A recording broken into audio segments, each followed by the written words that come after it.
সেই যুগের মানুষেরা কোরআনকে সম্মান করে তারা নিজেরা সম্মানিত হয়েছিল।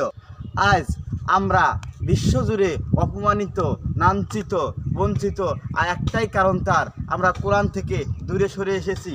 এই কোরআন থেকে দূরে সরে আসার কারণেই আজকে আমরা বিশ্বজুড়ে অপমানিত।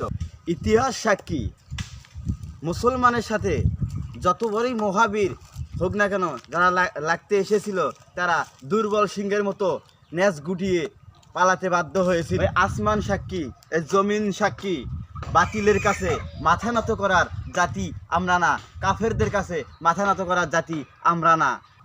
এত লোক লাগে নাকি আল্লাহ রাজ কায়েম করতে, কালেমা রাজ কায়েম করতে? মাত্র 313 জন মুসলমান এই পৃথিবীতে যথেষ্ট কালেমা রাজ কায়েম করতে, আল্লাহর আইন কায়েম করতে, কোরআনের রাজ কায়েম করতে মাত্র 313 জন মুসলমান যথেষ্ট এই পৃথিবীতে।